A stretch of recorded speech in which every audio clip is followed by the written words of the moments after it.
All right, so we're coming up to the top of the hour and we might just get it kicked off. We are recording this, so just make sure you're aware of that as we're all chit-chatting away.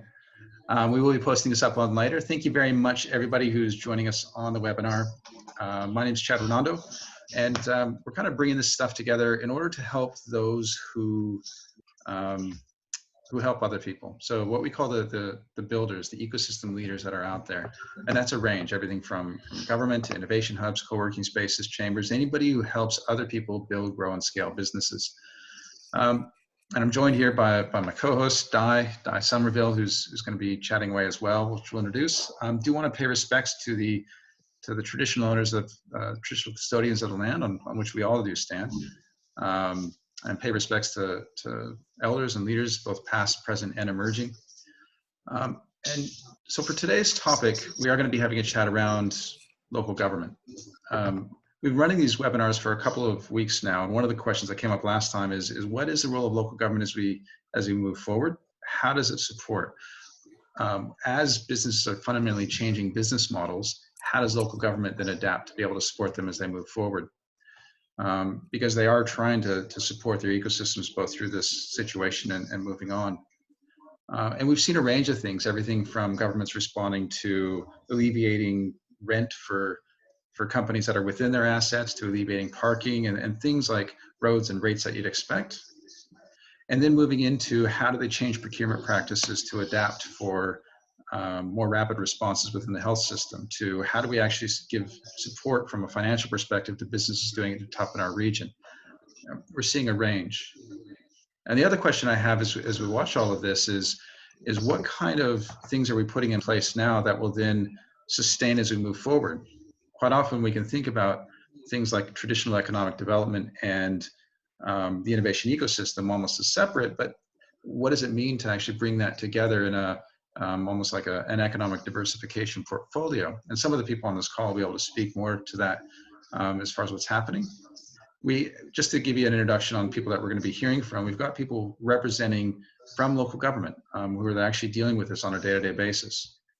We have Jason from Economic Development Australia who will be able to provide a kind of a bird's eye view and overarching. And we also have a couple of innovation hubs and spaces in here who have worked through how they support entrepreneurs directly and that relationship with local government. So that's a bit of the conversation we're going to have. Please, I'd invite you to, contrary to what you might see in an actual physical meetup, please chat amongst yourselves, have conversations in the chat room, introduce yourselves where you're from. There is a Q&A button that you'll see, should be in the lower middle on the bar in your screen. Open that up, ask some questions. You can upvote and downvote and comment on other people's questions as well. That'll guide us as we head to the Q&A around past in order to help guide some of our conversations after. But what I'd like to do now is I just want to maybe hand over to Di. Di, obviously you and I have chatted for a long time, and maybe hearing from your perspective as you look at the panel in front of us, what you've seen as far as local government engagement, particularly in regional areas, and some of the work you see now in companies that are trying to scale overseas with the particular focus that you have on Israel. Sure, thanks Chad, and hi everyone. Chad might just ask you to put David on mute because we're definitely hearing David's puppy in the back, which I think is a common occurrence for all of us at the moment. So welcome, thanks for joining us, and thanks for our amazing panel. Definitely seeing a lot of work by a lot of councils across regional Australia at the moment, and I think the opportunity this has brought to build really strong collaboration between all different business leaders in a community is really outstanding, and brings a lot of hope that once we come out of this, that those relationships will be strengthened and better built. I think what I'm seeing is for some people that haven't been those true believers in innovation and what it means and the entrepreneurial mindset, are now starting to have a little bit more understanding and openness to what that skill set provides and what it can do. And I mean, this is everything from seeing our local businesses that are in retail or cafeterias switch to online, switch to delivery, change their business models, right through to, you know, manufacturing, and be that breweries or distillers and even into fabrics and whatnot, changing their business models, changing what they do dramatically, quickly and efficiently. And I really think that this breeds a huge opportunity for the innovation sector as a whole, to I guess, be able to assist in solving some of those problems through their mindset. So regions are used to working remotely, so that's one advantage that we all do have from a regional perspective. And to me, like I've said across the last few webinars, this is the great equalizer in some sense. We're all on a level playing field now. So, always flying the flag for regions. And I think that this is a really great opportunity for regions to shine, especially as we've come through bushfires and drought. It's been a tough year, but and kudos to all the councils out there that are really doing their absolute best to bring everyone together and to really be a guiding light and leadership in these uncertain times. Thanks for that, Di. And you raise an interesting point that's been a bit of a theme, as you mentioned, as this being a bit of an equalizer. All of a sudden, everything that was kind of happened within density and people in the big cities, and some things happening region, all of a sudden it's almost like all of us are regional. All of us are just kind of bound by our house, doing a lot of things online. What is that doing to business models? Jason, I wouldn't mind hearing from you as far as, obviously with Economic Development Australia, one of the thought leaders on how we do economic development, both from traditional established businesses to new and startups and innovation, and a lot of the topic that we're talking about here. What do you see as far as the impacts? What are you hearing from governments and economic development practitioners? And what do you see kind of moving forward and where this is taking us? Yeah, big questions. Hi everyone, Jason Mcfarland. I'm the chair of Economic Development Australia. I wear a whole bunch of different hats, but I guess, the economic EDA hat is probably the most relevant to today. I think, as Di said,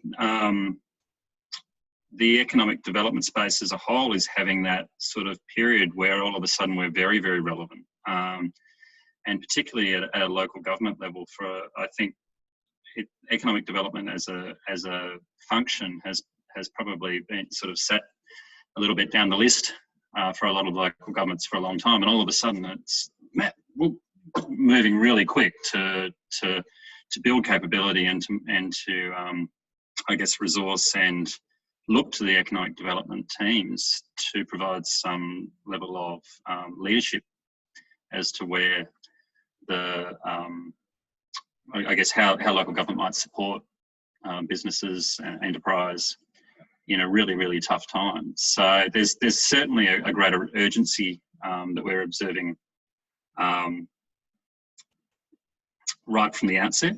And I think as across the board as well, it's not necessarily just coming from within council. There's a very significant appreciation that reflects what both of you have said, that the local economies are those that are going to recover first. That our local economic development and the local enterprise is where there's the opportunity potentially in the short to medium term to really build and support prosperity for communities. There's the state, the national, the international supply chains are going to be disrupted and are being disrupted. Whereas what's happening locally is where the greatest impact can be had in the shortest period of time. So I mean, it's in that context, I think, that there's an enormous opportunity for the startup co-working innovation space to provide a lot of support to local governments and local economies. The sorts of things which are in your DNA: design thinking and ideation, lean business models, pivot or perish, bootstrapping, rapid prototyping, failing quickly. Really sort of concepts that are almost your bread and butter, and things that the innovation space is very, very comfortable with.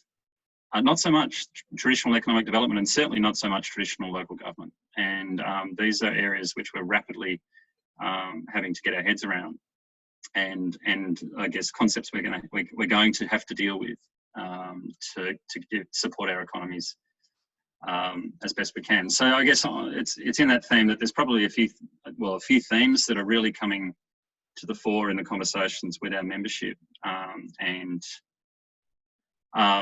I guess the overarching massive issue is how do we stop the bleeding, and how do we best ensure that we've got the local conditions for recovering within our local economies? How do we underpin businesses, enterprises, communities, workers, households to essentially be able to recover and be in a position to recover when there is the opportunity in the future?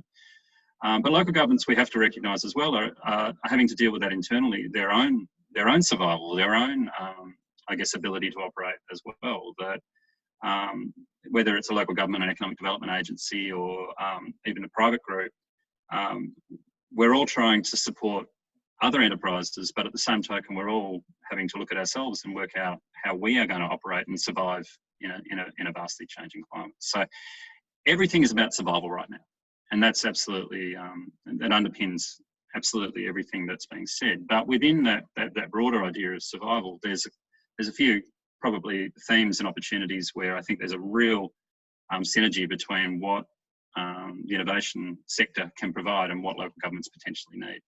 First and foremost is that we have communities and economies that are incredibly disempowered right now. For very good reasons, the federal government and the state governments have essentially shut down the economy to a large extent, and there's a very good reason for that. But it's very intentional, and that makes this so different from previous crises in the sense that we actually have gone out of our way at the moment, and we're seeking to essentially stop economic activity from occurring, and that's incredibly disempowering. There are businesses that are failing. There are people that are suddenly unemployed through no fault of their own, through no I guess even experience around sort of fluctuations in markets. This has been shut down on them, and I guess we need to find a way very quickly to start to empower our local communities, our local economies, to have some sense of control over their own destiny.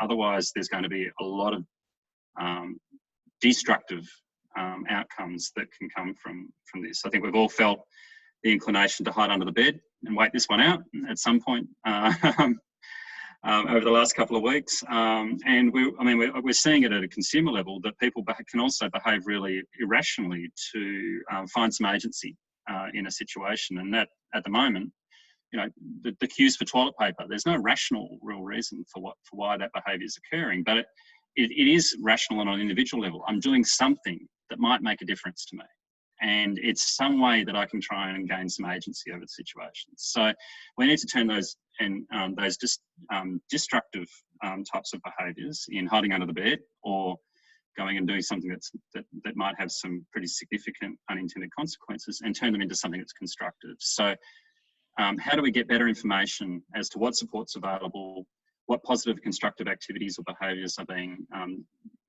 realised elsewhere? How do we get better data to our businesses as to where there might be opportunities or issues that they might need to address? And how do we deliver better democracy? Suddenly, every mandate that every politician was voted in under is really out the window. No one's got a mandate for dealing with this sort of shock right now. So how do we rapidly get a new mandate for the sorts of decisions that need to be made? And how do we empower communities to have a real role in our democratic institutions and in I guess, what comes out of this particular shock?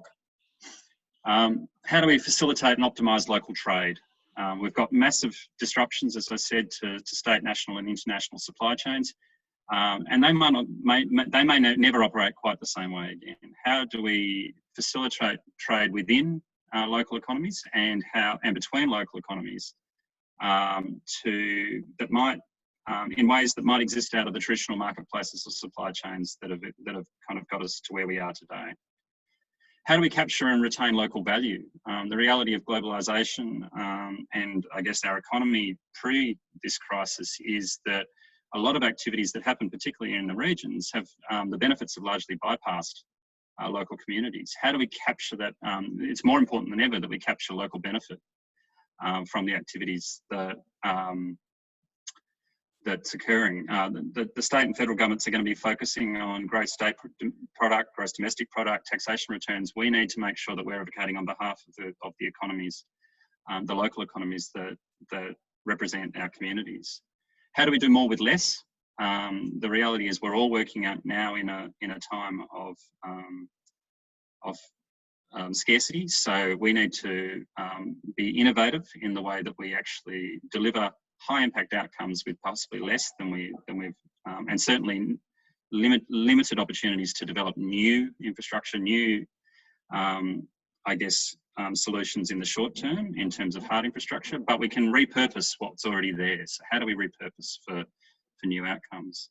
And finally, how do we ensure that the coming stimulus measures that will be available to us as we come out of this, how do we ensure that they bring local benefits? So how do we develop a clear understanding of the priorities that exist within our local economies and local communities, and how do we develop a collective view around those priorities, and how do we communicate and advocate that view on behalf of our communities?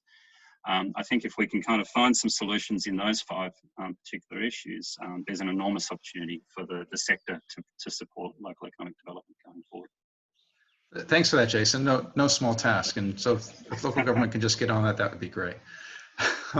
It is hard. And it's interesting because you opened up that with actually describing some tensions. You know, we've got traditional business models versus new disruptive business models, and all of a sudden everybody's now in the disruptive business model stage. We've got remedial action that we just have to actually keep the lights on, but then we're also looking at corrective action a lot of people are actually starting to take a look and say, well, what does the future hold for us after this? And you also have, how do we survive? And like you say, local government themselves and their employees, and this is a human challenge. We have actual employees that are saying, well, I'm scared personally, by the way, I just need to help other people. And a lot of the ecosystem leaders that are on this call right now, the participants, they're feeling the same thing. How do I help other people as well as look after myself? Zoe, you and I were having a bit of an email back and forth as we headed up into this. You said, Chad, you know, a lot of the innovation community in our region, they just get on with it. If they need something, they do it. We're here to help support and facilitate, but man, they're kind of doing their thing. Maybe love to hear from you as far as your perspective on, you know, this whole traditional versus others, and maybe touching on some of the points on how do we help those communities that may feel disempowered, but also this hyper-localism that we may be seeing right now. Yeah, thanks, Chad. Hi, everyone. My name is Zoe Blash. I'm the Coordinator of Economic Development and Smart Cities at Maribyrnong City Council. Just a bit of an intro, really. Maribyrnong is one of Melbourne's inner west councils, and we're home to around 7,500 businesses.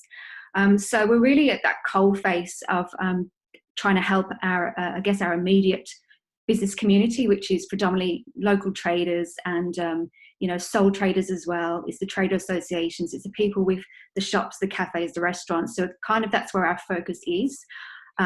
Whereas you're right, with the bigger, the people who are the innovators and the entrepreneurial ecosystem, we're a bit more removed from that.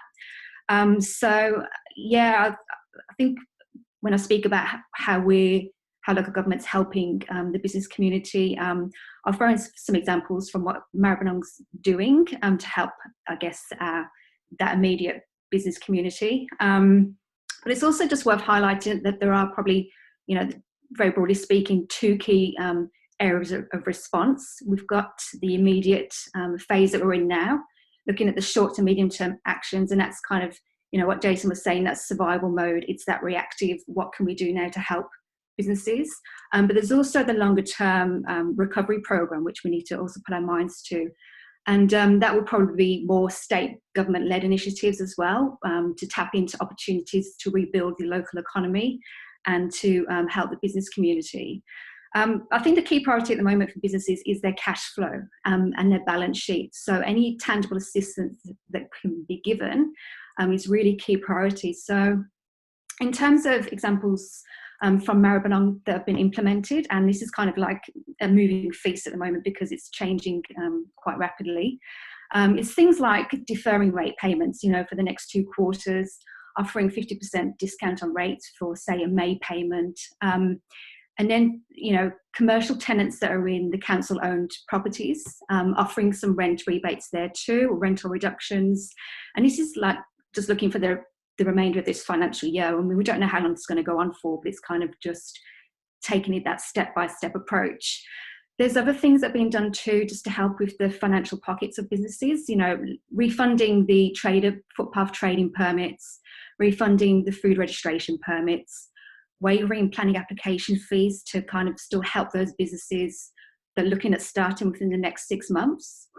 Some other, I guess, non-financial actions that we're also doing. We've been sending out daily business newsletters to our subscribers. So our e-newsletter with some information that's just kind of helping businesses navigate through all the stuff that's coming through with the, you know, the federal, state government, different stimulus packages. Anything that can just help them work through that is also helpful. And that goes out to our subscribers that are local traders or traders associations. Also hosting webinars. So normally we would have a calendar of business program and events and networking opportunities that we could offer our businesses. Obviously, that's all stopped now. So we've moved to an online format where still offering those webinars that we think is going to be, you know, the hot topic that's going to help businesses, such as we've done like managing how to manage cash flow in a crisis, information on commercial leasing rights and what's available to them now. And I think, you know, other councils are doing very similar, implementing similar actions and initiatives, and it just depends on how well resourced they are in terms of what they can offer their community. I know one council's got a small business grant fund, for example, of $1.5 million, which is, you know, obviously a sizable package to assist their community. And look, it's an ever-changing landscape, and we don't know how long it's going to go on for. So I guess just to wrap that up in probably 3 key points, you know, we're just trying to help businesses navigate through the information and just to be there for them, I guess, as we are that first layer of government. Any tangible assistance that can be given within the remit of what local government can do. And also, it's also about trying to make time to strategically plan for that longer term recovery. It's so hard if your head's, you know, in that survival mode to kind of think of what opportunities can really draw from this, and there will be lots. But at this stage, it's about just helping businesses immediately. Definitely for that longer term recovery, there's going to be, for example, things like aggressive tourism campaigns, you know, to get visitors back in. Like Maribyrnong, for example, has a major festivals and events calendar, which has been hard hit. So it will definitely be an area of focus. Expecting an increase in retail, you know, vacant retail properties and commercial properties. So what's the opportunities there in that space? And also, you know, it is a good opportunity to tap into our innovation and entrepreneurial ecosystem. So yeah, that's where we're at. Yeah, thanks for that, Zoe. And there's a whole bunch of questions coming through the QA. Please keep those going in and upvote and downvote on ones that you want to hear more as we get to the end.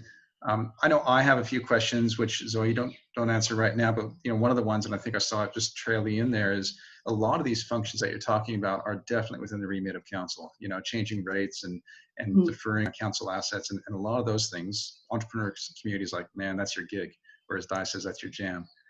But for the ecosystem out there, they're saying some of those things, well, we can kind of help with that. You know, and how can the entrepreneur ecosystem then support some of the things like providing information and webinars and access to things?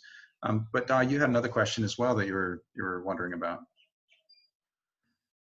Yeah, sure. So, I mean, as well as the questions that are flying through, but for me, there's a couple of things. And the first is like, what examples have you got where you're working with other business leaders and other sort of leaders in your community? How are you as a council interacting with them to ensure there's not too much overlap?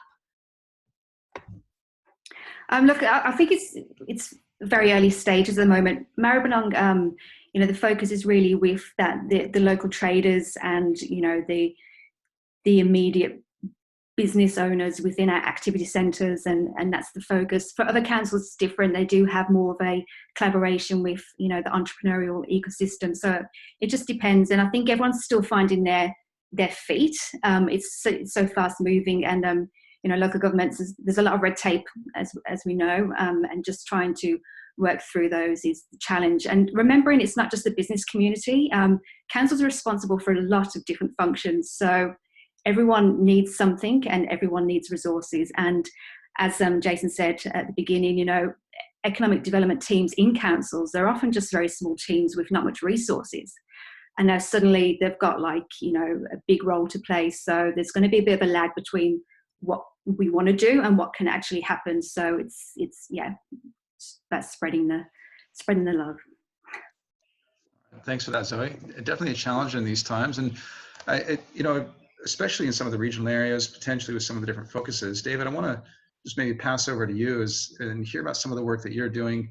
And from my understanding, you also do some things around, you know, some food and agriculture or things like that is what I heard. Yep. So what are some of the things that you're seeing in your areas, maybe just briefly? Fantastic. I can just start off by saying what a privilege it is to be with you guys today, and to everybody that's online listening. I just wanted to share a story on a particular project that we've got going at the moment. So we're a very small shire, a population of 17,000 people, very few resources to work with. We're about an hour south of Perth, so we sit in a pretty strategic location. And a couple of years ago, we decided that we needed to focus our efforts on food, energy, and water in that peri-urban zone. So we're right now in the process of constructing what we call an ag innovation facility in our shire. We were very fortunate in getting a Australian government grant for that. And during the process of construction, our intention was to move forward in a fairly conventional way, starting to interact with our startups, our SMEs and entrepreneurs. And we've developed a little partnership there with Space Cubed and Mesh Points, who are WA-based entities. And we were on the point of launching a series of capacity building programs leading up to the opening of our facility in about 18 months' time. And then, of course, COVID came and hit us. And what we decided to do was to target our two key sectors of tourism and food. And even though we're not a food producing area, because the areas further south from us down towards Margaret River are far better known for that. We had a very soft hand on that little process. We got a number of our enterprises together and we put in place two separate platforms, a communication platform and a marketing platform for those two sectors. And we've stepped back a little bit as the local government, and we've allowed the enterprises to commence their networking and collaboration. And it's been remarkable to see what's happened, to see enterprises moving online, starting to coordinate their products, their processes, and starting to deliver goods across our community. What has been fascinating is to see how the farmers and the wholesalers and retailers in some of our restaurants have started to collaborate. So what our farmers have done is they've given us an inventory of unutilized or underutilized pieces of infrastructure that exists on the different farms. And this could be everything from just a straight simple shed through to underutilized cold storage facilities and even things like slaughter facilities for. As a result of that, we're now starting to see some really interesting localized food hubs developing across our shire, dotted around on farms, utilizing this infrastructure and bringing together farmers, wholesalers, restaurants, retailers to start developing hubs that are at the moment mainly based on the aggregation of product and a little bit of distribution and collection taking place from those hubs. But the conversation yesterday started to shift towards, well, what kind of equipment could we get into those hubs now to add further value to what's going on? So now it's talking about small retort facilities, small dryers, small packaging plants. Now, this is changing the shape of everything that we've been doing, and certainly it's got us thinking that as we move forward to the agri-innovation precinct that we're building, we've got the opportunity of a very strong local chain actually becoming the focus of all of our efforts. And that wasn't what we were originally thinking. All of this, of course, is flying in the face of our town planning scheme regulation. And that's quite a challenge. So what we've decided to do as a council, and I hope that nobody's online listening to this from the Shire, we've gone to the chairman of our Western Australian Planning Commission, and we've sought forgiveness basically ahead of what's happening. So we're basically saying we're going to allow this to happen within reason, and we're going to encourage the entrepreneurship and the innovation that's going on. And we may find that this changes the shape of everything into the future. So it's an unknown quantity at the moment. It's very exciting. We're really pleased to see our enterprises getting very active in this space. And what it's doing is giving us a much clearer idea of what these facilities that we're building can be used for in the future. So that's a very brief summary of that. That's an excellent summary, David. Thank you very much for that. And I love that statement you made towards the end. We think this may change the way we do things in the future. Some of the culture changes, the whole concept, obviously with public funds, is quite often risk averse, but then maybe seeking forgiveness, it's pretty bold.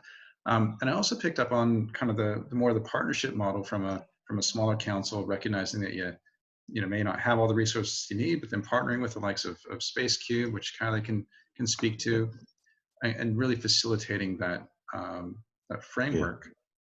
Yeah, we've gone a little step further as well. We've formed partnerships with our adjacent local governments, and interestingly enough, the Shire of Murray and the Shire of Waroona, which sits immediately south of us, we share a CEO, and our two councils now meet predominantly together to make common decisions. So there's some really interesting things coming out of this.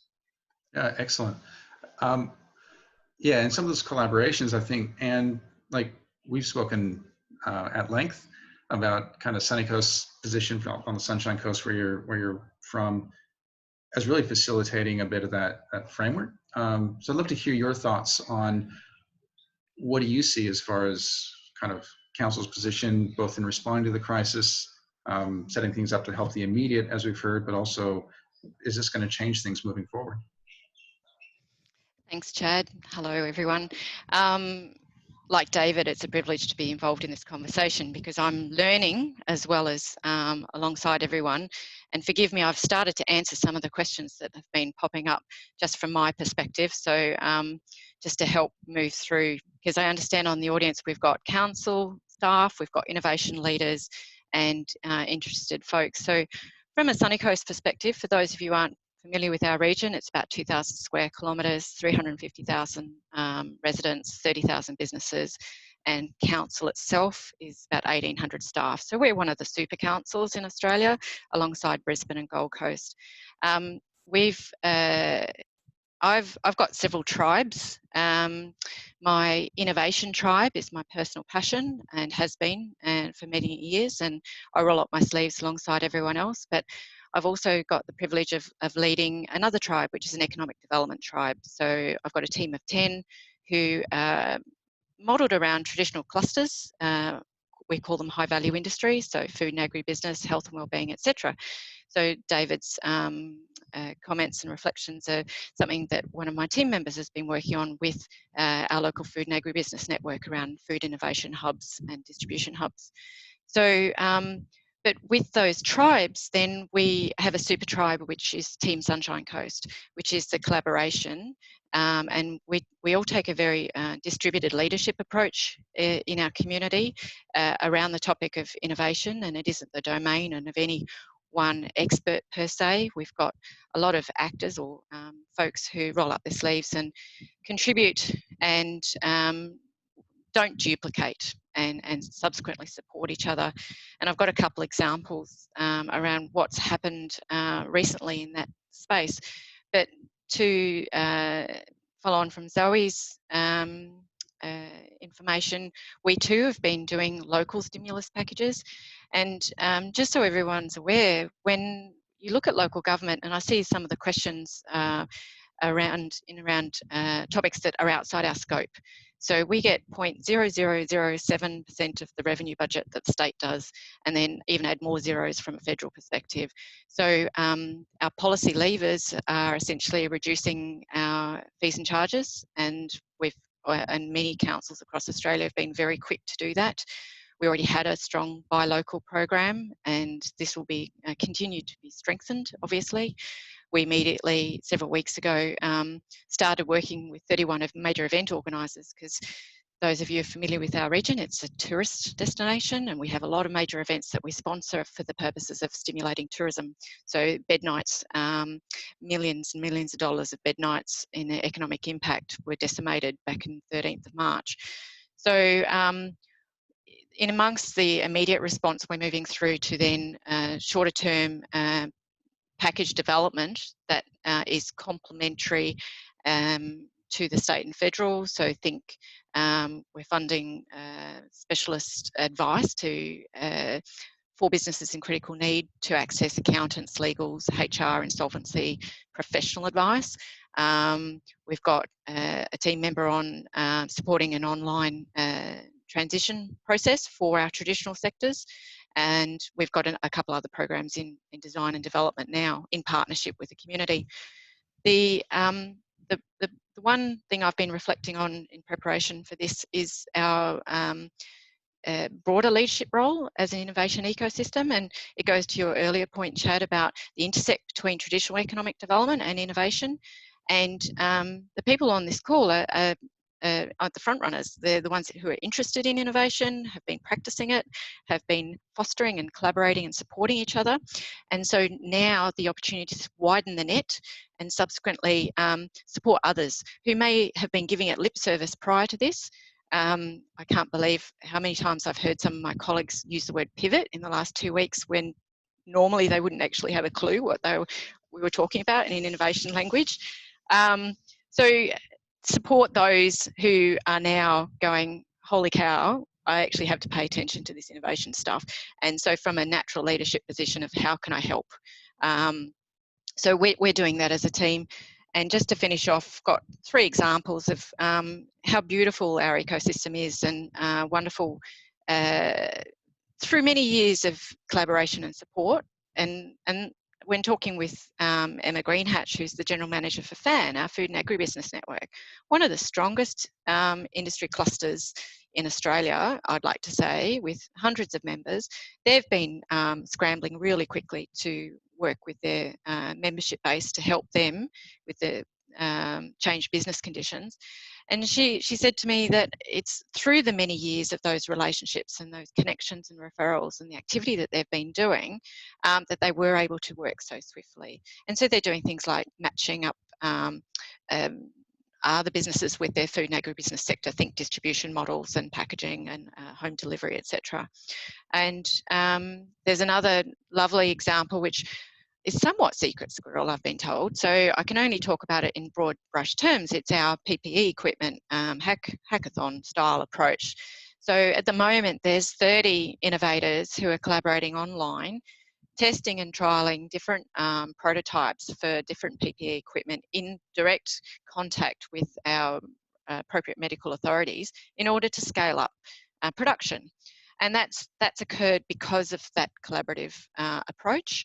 And it's a privilege from a government perspective to be able to support them. And just today, we're getting sign off for them to use one of our community halls to help them scale up. And big hats off to the Pigeon Beach Digital Hub, who have also played a very strong leadership alongside them on this topic, and Chris Bowden there. The third example I've got is a long-standing project of ours. We've had a 31-member collaboration called Script. It's now in its 3rd year. It's part of the ARIP program. We sort of created a governance structure and a model unique to our region, and we've been bubbling along quite nicely. But on the back of a successful innovation report, we went back to the Queensland Government, and this is through the leadership of our script people, including Tony Binstead, as well as Retha Sheepers from USC, and said, well, how do we roll that out? How do we make it better? How do we not just treat it as a benchmark, but then as a learning tool for then dialogue with those innovation communities, and then create more robust online resources and capacity building in those regions. So just as of yesterday, I signed the piece of paper that said we can access this funding, and it brings in Fitzroy region, Wide Bay Burnett, North Queensland and Moreton Bay alongside us in Sunny Coast to work more collaboratively across borders. So for those who didn't think it was already happening, there is collaboration already happening across the boundaries and borders, across industry sectors. I deliberately chose FAN as an example because whilst they don't have innovation in their name of organisation, they are a leader in this space. So it's just continuing that on and continuing with conversations like this, and thanks for the opportunity. Oh, thanks for that, Anne. And like, fantastic examples, both FAN, the PP one, which is actually happening in the Ecosystem Leaders Slack channel. There's a lot of connections and collaborations that are happening there. So it's great to see that visible. Obviously, script is big. And one of the other things I picked up on that you mentioned is how you kind of have the different teams doing different things, and also seeing a super tribe overall. I love that concept of overarching super tribe. You mentioned, you know, sometimes, you know, they're using the word pivot now. Elise, I'm going to hop over to you. In that, like, you run an innovation hub, it's the Rocky Smart Hub, and up in Rockhampton, and obviously pivot's like something that you use every day, but you are a local government-owned innovation hub. And so you probably, you know, what's that relationship like, both serving the people on the ground, helping them through this transition, but also having a direct line of sight of government and seeing their response. And then as you look at other governments, like, what do you see as a difference, and how do you see this whole experience changing some of those relationships moving forward? Thank you so much, Chad. Yes, my name is Elise Hatton, and I'm the Smart Hub Business Manager. So my perspective is very much from the co-working space ecosystem leader perspective, not economic development within Rockhampton Regional Council. I just want to give a bit of context to, as everyone else has. So Rockhampton Regional Council, or Rockhampton, is part of Central Queensland, and we have a population of around 80,000 people. Traditionally, our business community is very conservative, and the community has a very much a employee mindset, which at the moment you can imagine is creating a lot of challenges. The Smart Hub was part of the council's digital readiness strategy. So we are very much council owned and council operated, which I think for a regional council was pretty progressive when we started back in 2016. Just to give you an idea of where we are now and how we got there, and then I'll talk about, answer your question and also talk about what we're doing more practically. So our co-working space is about 3.5 years old. Essentially, we have a vision, and the vision is to be the home of our local entrepreneurs and to be a place where people can access everything they need to be successful in business. And that really then translates into 2 priority focuses, which comes into play even now. The first focus is to help our existing business community adopt technology, modern best business practice and innovation. And then the second focus is to ensure that we give birth, enable or facilitate new startups and new other businesses in our region. Now, my team and I have been working really hard over the last 3.5 years to make this happen. And at the foundation of getting these 2 things going and to achieve our vision of being the home of the entrepreneur, we've been working busily to build a broader innovation ecosystem and to be part of the Australian innovation ecosystem. And really the structure that we've followed is the Up Global one, which, Jane, I know you're very familiar with. So just building density and capital and the government and culture and talent to ensure that we have all the different little elements. And so we were going 1,000 miles an hour doing this, and then in comes COVID. But I have to say, and I've been reading some of the comments, it's true, we also were affected by bushfires and droughts. And it's really interesting when you're a part of a community that has the sense that we've been hammered, and it's one thing after the other, and we're just kind of recovering from an economic downturn anyway, and then all of the natural disasters that happen. And just part of that economic downturn was we actually suffered a cyclone in 2015 as well. So we've had cyclone, drought, bushfires, and now COVID, which has had an interesting effect on our community. And so when COVID, or when all of this happened, what my team and I did is we got in a room and we discussed what happens when things change. And when things change, two things happen really. That it creates opportunity and it creates problems. And as human beings, we're really great at seeing problems. We're really great at responding to problems mentally and emotionally, and kind of having a little freak out moment. And so our response is very much, how do we deal with these problems, and how do we ensure that we can help ourselves and help others to survive the challenges that are created in the current environment, but also how do we capitalize on the opportunity? And really, the opportunity is where I think we all need to force ourselves to focus, because it's easy to go towards problems, more challenging to go towards opportunity, and to use then innovation to solve a lot of these challenges and to capitalize on opportunity. So I want to just share with you a couple of practical things that we're doing. First thing we did was we said, well, what are our priorities? What are our goals? And we said, well, number one, we want to continue to deliver really great value to our members and retain our current membership base. And we also wanted to position ourselves, and not us as the Smart Hub necessarily, but the council as a bit of a place and where people can come and get information and get support, which I don't know about other regions, but from a government perspective, it sits very, for us, there's a discomfort between government and enterprise.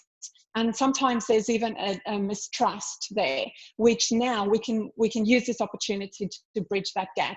And then ultimately, how can we maintain healthy, health and safety standards for ourselves, for our members, for our community, but also for the building that we are operating. So here's what we are doing, essentially, some practical things that we are doing to make this happen. So as other councils are doing, we're deferring membership fees, we're reimbursing fees for scheduled events and so forth to help with the cash flow challenges. We're also obviously a source of information for how to manage cash flow and all the basic things that councils can do.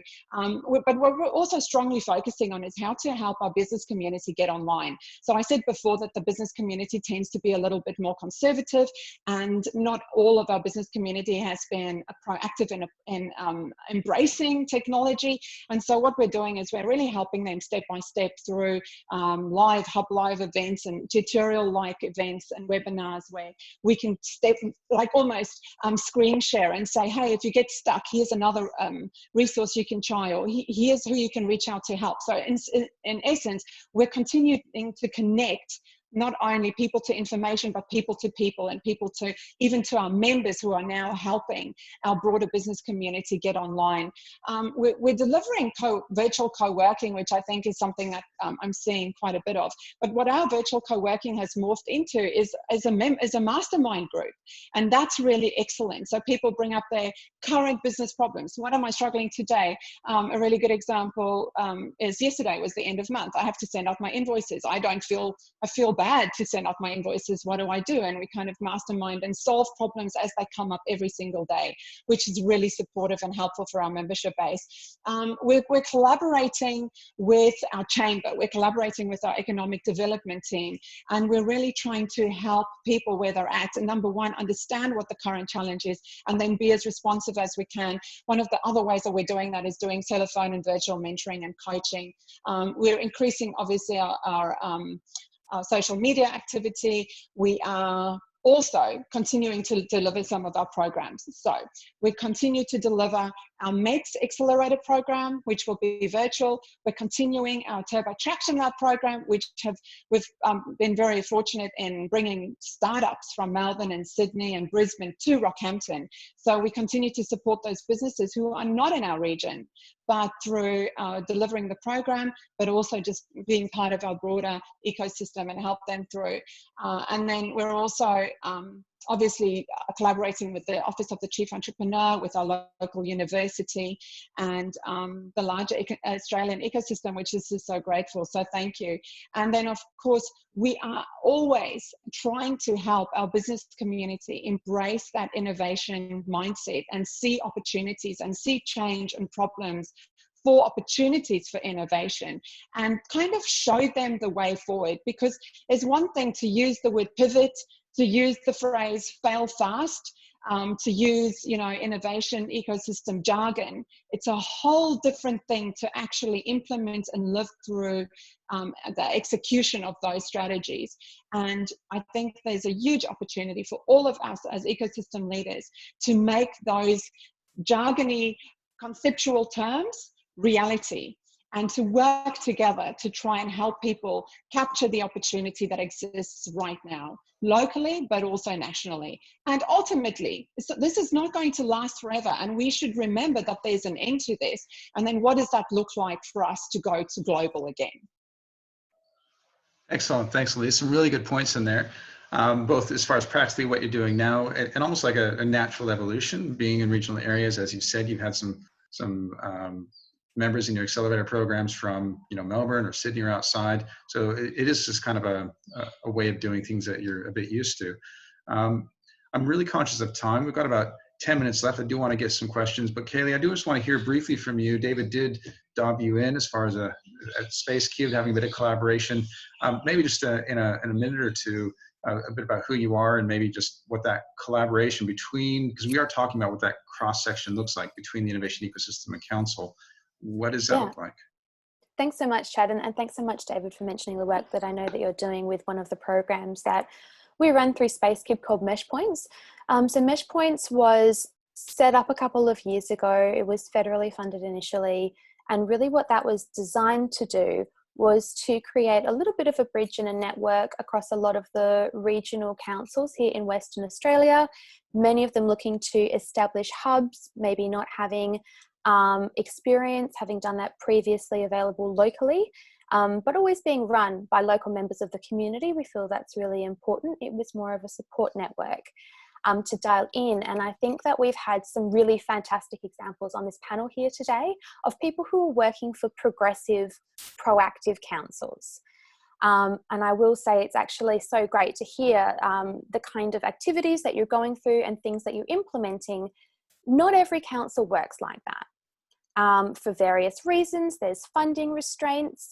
There's a legal framework that allows council at a local, state and government level to only operate some ways so fast in certain areas. And I think that there's a lot of frustration sometimes from the startup and business community as to why can't we just get it done?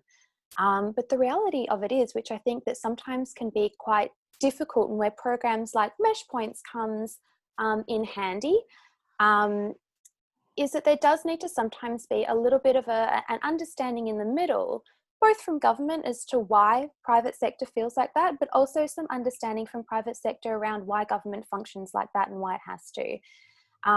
Why the money and the funds that they handle are different, what that means for us, and how we need to build those relationships and approach as well.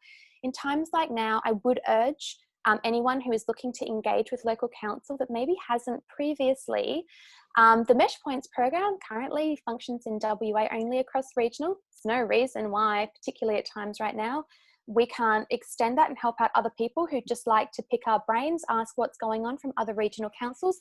But similarly, outside of what we do at Space Cubed, there's fantastic programs like Town Teams, which are popping up as well, which are very dedicated local communities of local business owners, key people as well, who are passionate about getting things done, but they build relationships with local government over a period of time. They start to develop a proven track record of executed programs. And then when they do go to that government, they've worked together several times. They know who they need to talk to. The government has seen them deliver previously on things. And working with groups like that, particularly in the current environment when everyone is getting overwhelmed, can really be a faster and easier way sometimes to get a project off the ground.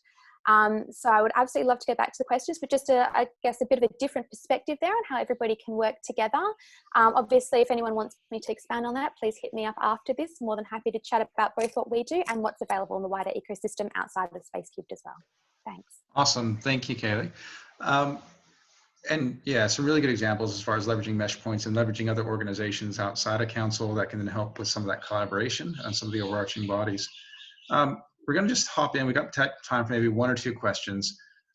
There's a few things going on here. There's a few specific things around 3D printers, 3D manufacturing. Just want to give a highlight for next week when we're probably going to be talking a bit more around kind of the bringing together the hacker spaces, maker spaces, some of the things we're seeing in the 3D printing environment. That's really ramping up right now. So we'll give that a bit of a dedicated focus next week. And thank you very much for the panelists who have been answering questions I've been going through. Di, I'm just going to get your feedback on this one. One of the things that I'm thinking as I'm going through this is, you know, how do councils actually move faster, do more? We're seeing that now. That's top of mind for me, but I might just say over to you. What are you picking up on this? And is a question that you're picking up from the people here that you think we should ask in the time left? Yeah, I really think that you know, what opportunities do they see, but how do they actually move faster, and what sort of practical engagement opportunities are there for leaders to assist in speeding things up? Yeah, like David does say explicitly that. What are the opportunities that have arisen out of this? Deb says, you know, typically we engage with council, we can't seem to be collaborating or partnering with one, whereas now we're like, well, damn it, we got to pick a winner. Let's just go for it. So maybe just open up to whoever wants to unmute first, particularly from the councils. What are you guys seeing, and you know, how can we move faster, and will this continue on? Might jump in on that one because every council has its evolutionary stages on this topic, and so whilst I've painted a fairly rosy picture about Team Sunshine Coast, well, geez, we've got our challenges internally around some of these topics and the ability to move fast. And we've seen that as we work through the stimulus packages, and certain areas and functions within the organisation are struggling personally, as well on the topic of being able to move fast and in a regulatory environment. So there is no magic silver bullet. I think through strong leadership in the councils, we've just had our council elections here in Queensland. It's a long, slow road towards change, but finding examples from other regions, finding people from other regions, I'm sure all the panelists on here would be happy to help and say, well, here's what we've done in this region. EDA, for example, Jason, and doing a great leadership role there. Tap into that network, show the examples of what other councils are doing and help your local councils move faster. Don't bash them over the head. Their staff, they're doing their best. It's probably the only practical advice I can provide. So, and just on that, the EDA does have a dedicated hub to both bushfire response and to COVID-19 responses. That we've tried to pull together the case studies and the dedicated resources that might be available. So yeah, it's available. We've pulled that from behind the membership paywall, so it's available to everyone. Yeah, please jump in and there's I guess the other thing that's there is that there's a really strong program of webinars around disaster recovery and that is available again for free to members and non-members to access on an ongoing basis, and they're continuing now for the next 3 or 4 months with a real focus on international expertise around disaster recovery. So please jump in. Yeah, thanks for that, Jason. Go ahead, Zoe. Yeah, I was just following on from what Anne was saying. It's just reminding that it's a political environment, so there's always going to be complexities and different things going on internally depending on different organisations. The other thing is that we're banned, you know, in Victoria, I'm not sure about the rest of the states, but we've got a 4-year council plan. So the actions that were locked down in that for those terms, that's what the focus is. To suddenly go from that to shift into this unknown, that's not going to happen overnight either. So there's just some of the things we need to work through.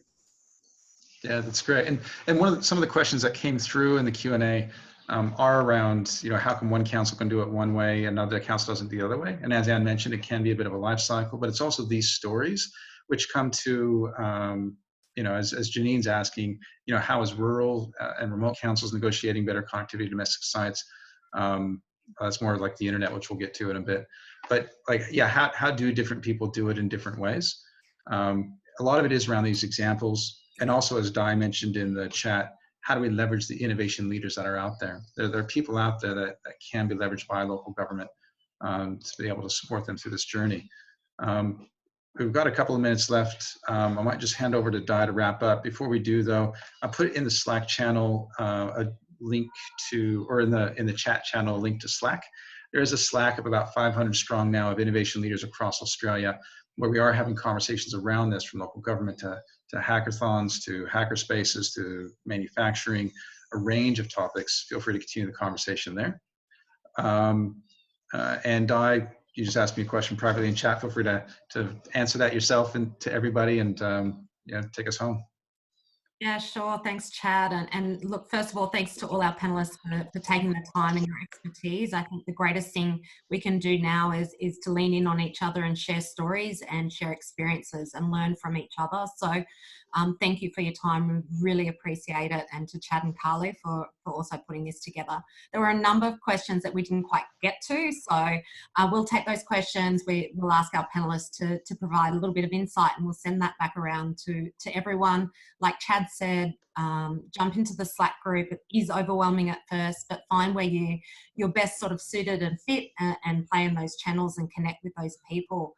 I think in my closing remarks, I think this is the time for collaboration more than ever. And, you know, we talk about buzzwords that are flying around within, you know, councils that may not have had these conversations before, but this is the time to really strengthen and build those relationships, to also seek out the opportunities and to lean on each other. And that's really everything Chad and I are trying to do, is to put people in touch and to be that connective tissue, allowing people to learn from each other and not reinvent the wheel, but also get that inspiration and get those ideas about what else you could be doing and how you could be doing it. So councils, please lean in on your innovation community. Where you live, there's people there that will be able to support innovation leaders. Please lean into council and other business areas and offer your insights and connections and what you're seeing through the Slack group and other opportunities. And councils, reach out to other councils. I think what we've seen today is that great example of different councils doing different things in different ways for different reasons, which is totally fine. So don't be afraid to ask and pick up the phone. And Chad and I are really enjoying this journey with you all, and we really look forward to next week. Thanks, Di, and thanks everyone. Really appreciate your time and effort and energy. And as Di said, we'll keep the conversation going offline, and we'll get your questions answered. In particular, Thor, I know it's the second time you've been online. You had a bit of question around this retail, so we'll get that one out to you as well. Thanks heaps, guys. Appreciate it.